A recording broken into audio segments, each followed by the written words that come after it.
Welcome back to Star Wars Escape Pod and Star Wars Celebration Japan Day 2. Your celebration recap, digging down deep into all the details that you may have missed on the live stream, or that is, if you don't want to watch the live stream, then by all means, we got it covered for you. Typically, our Lightspeed episodes run about 15 minutes or less, but for Star Wars Celebration, we do make an exception and tend to go a little bit longer, so stay tuned. No idea how long this could be. All right, so this Day 2 started off, this was Saturday, kicked off with more fruit carvings from Yoki on the main stage at Celebration, and from there we transitioned into the Andor, a Star Wars story panel that ran between 10 a.m. and 11 a.m. live on the Celebration stage, and was streamed to two other stages. Creator and executive producer Tony Gilroy was there with the executive producer Diego Luna and star of the show, and a few other members of the cast to discuss the final season of Andor.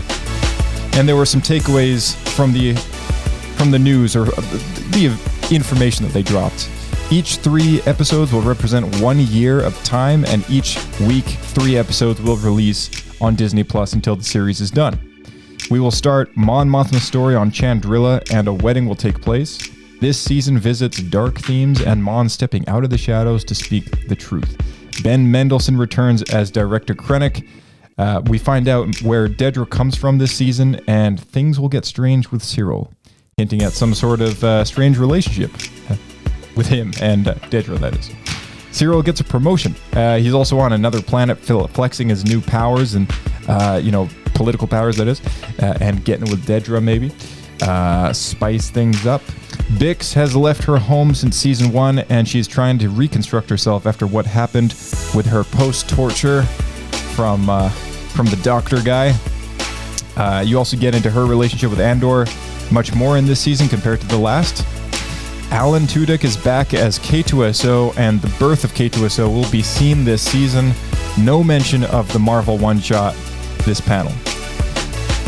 Back to the Celebration live stage, Anthony Daniels came out for a visit to soak up some love, and he promoted his book, I Am C-3PO, which has been released in Japan in Japanese, and he had his usual annual quip lash versus Anthony, the host Anthony versus Anthony Daniels. It was like, they do it every year. All right, they made a joke out of a message that someone put on Threads, and they made it a reality by preserving Anthony Daniels in wrapping him in bubble wrap. So that was kind of entertaining to watch. They did a spotlight product for the highly detailed statue of Anakin, Ben Kenobi, and Luke Skywalker from Mando Season 2 from a company called Blitzwave. So if you're into dolls, like, Hot Toys collectibles, maybe look up Blitzwave and, see what kind of stuff they got, because it looks pretty cool. Hasbro announcements, they released their entire panel on YouTube, so you can go and check that out if you want to. Some main takeaways from their thing was the release of a Black Series Death Trooper helmet, as well as the 501st Phase 2 Clone Trooper helmet, and a 222nd Clone Trooper Legion Clone Trooper helmet, which is Obi-Wan's orange Clone Troopers, 501st being Anakin's blue ones. So they got 2 variants for that on the way, as well as a Death Trooper from Rogue One. So that's super cool stuff. Up for pre-order already, as well as releasing this year. The Old Republic MMO is getting quality of life updates, visual improvements, and more. The story continues with plot lines around Darth Malgus, and the DLC, or the expansion, is called Legacy of the Sith. Rob Bretto came to the live stage for a chat about ILM, to chat about the ILM 50-year panel, which featured the 50-year panel, which is actually happening on day 3, will feature a live recording of their next podcast episode.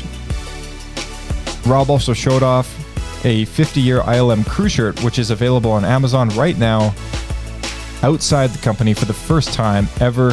It can be picked up on Amazon just casually by anybody, and there is a Star Wars Celebration store on Amazon that you can get as long as you're browsing Amazon.com. Unfortunately, if you are located in Canada or other countries, there's a chance that store is not there.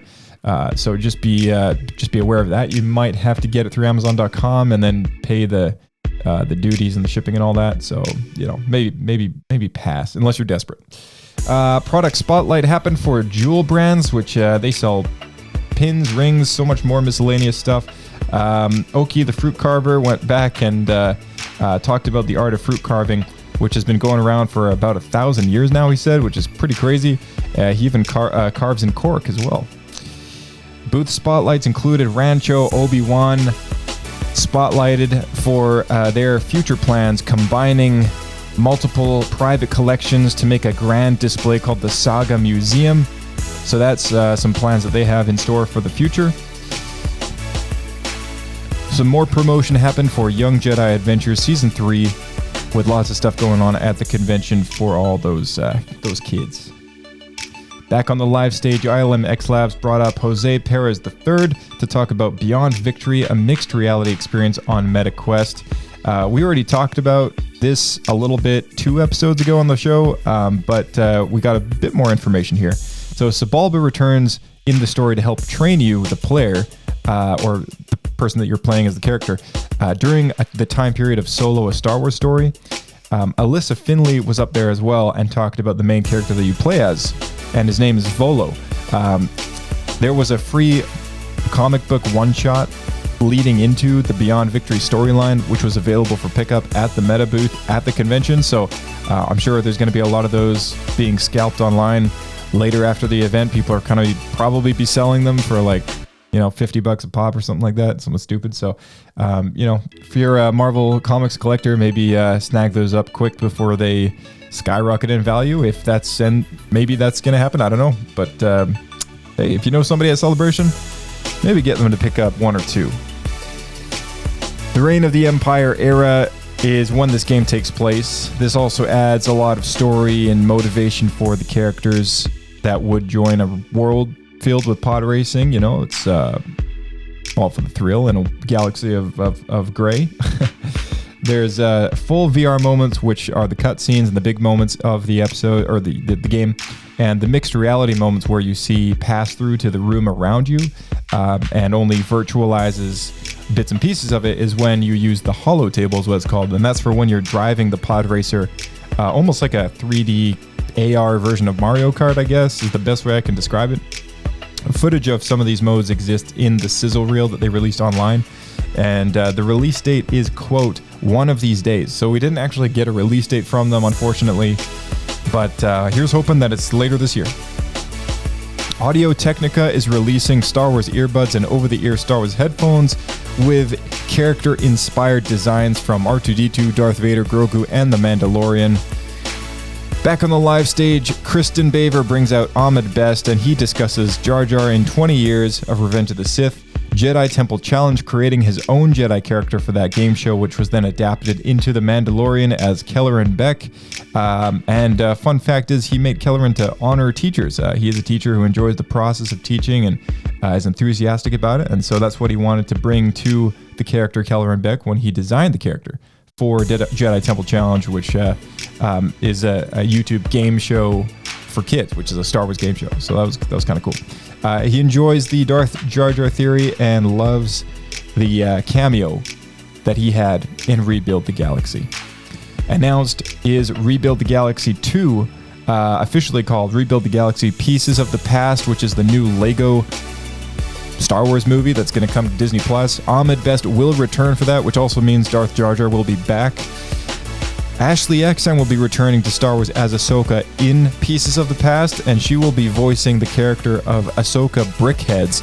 So that's kind of interesting. And from the poster, we also see that Jaxxon will be coming as well. So if anyone knows who Jaxxon is, it's a very long story. I'm not going to get into it here, but it's spelled Jaxxon. And in short, George Lucas hated Jaxxon.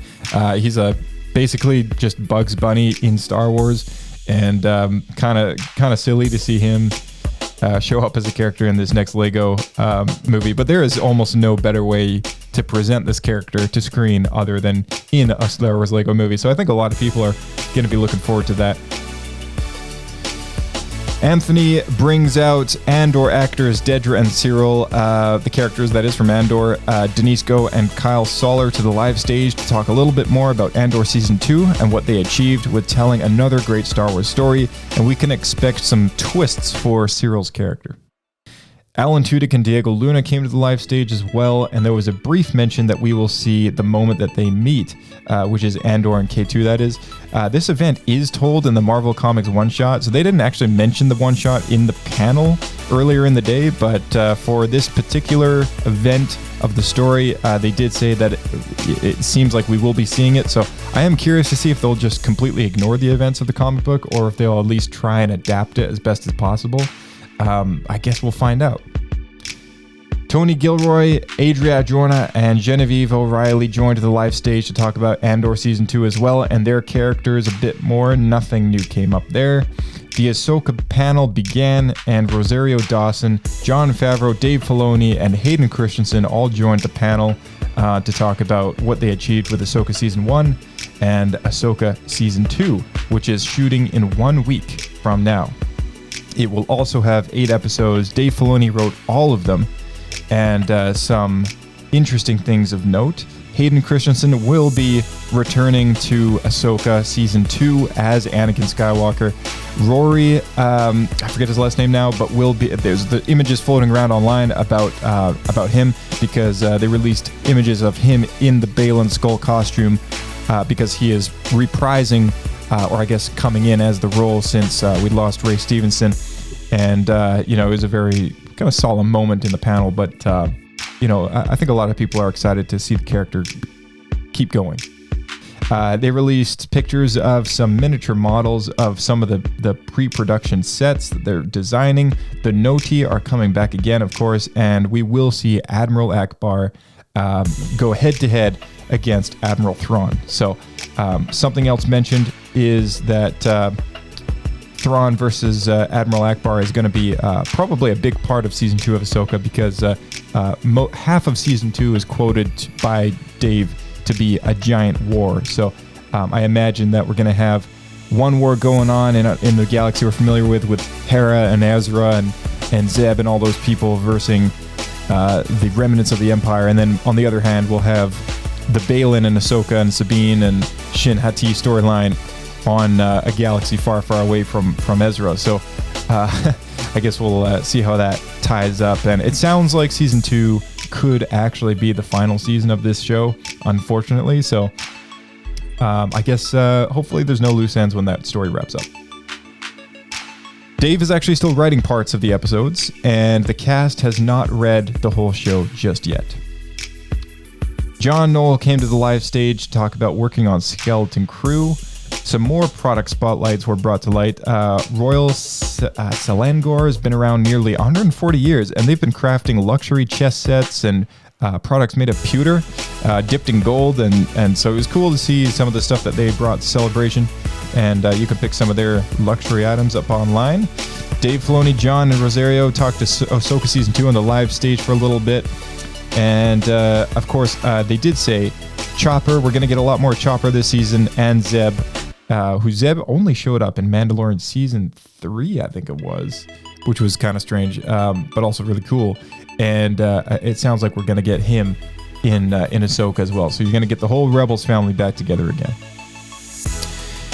The Japanese dub cast of Ahsoka was brought out to the stage. Main actors for Ahsoka and Anakin came out, and from the stream at home, you could not see the subtitles of what they were saying, so that's all I can say about that. Lots more Hasbro 6-inch action figures are coming out, most notably of the whole collection, which I'm not going to get into, is Dash Rendar, so, shout out to you, Phil. More products from Star Wars Plastic Model, which I believe is a company.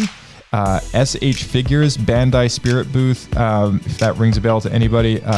They presented a bunch of stuff, really cool looking things. Lydia King, Tessa Gratton, and Tessa Wong all joined the live stage to talk about some High Republic 3 stuff, and nothing new came up there. They did a few more spotlights of some of the local booths. Marvel came out with Ethan Sachs and a few other authors to talk about Dr. Aphra, Vader's Legacy, Jedi Knights, and so much more that we heard about in the Lucasfilm panel yesterday. We had a bunch of things come up about Yaddle and Count Dooku teaming up in the Jedi Knight story. We had some information about Dr. Aphra exploring her younger life, and the third Star Wars series, which is post Return of the Jedi, will explore the time period up into the Mandalorian. Japan's Rebel Legion got a spotlight, and they encourage anybody who lives in Japan to check them out as well. Manny Jacinto joined the live stage, who is also known as the Stranger from The Acolyte, and he was gifted the first ever Hasbro Black Series Stranger helmet that he put on, and people freaked out, and it was really funny to look at, so that was really cool. They brought out Adam Christopher and some other authors to talk about the upcoming pages of the books that they were being talked about in the Lucasfilm Publishing panel. Some of the Star Wars manga team came up to talk about their projects ongoing. Off-screen, Doug Chiang had a masterclass working in the Star Wars art department, which was too bad that we didn't get to see any of that. And the big news was the release and the reveal of Star Wars Zero Company, which we did talk about earlier this week. But more information about this game was revealed. It is a tactical-based game set during the Clone Wars from EA Respawn Bit Reactor, coming 2026, in a year from now. A bunch of information was revealed about it. Completely customizable characters for the main story. So the main characters will retain the same names through the course of the game, but you can customize their look. If you want the main character to be a Twi'lek instead of a human, you can make that happen. You can customize their voices as well. So the main cinematic aspect of it is very up to your own preference. You play as a character called Hawks, a disgraced former rebel officer, Republic officer, sorry, and leader of Zero Company. This game will be filled with player choices, very cinematic, and Zero Company will be going up against a force that can't be faced by a standard army.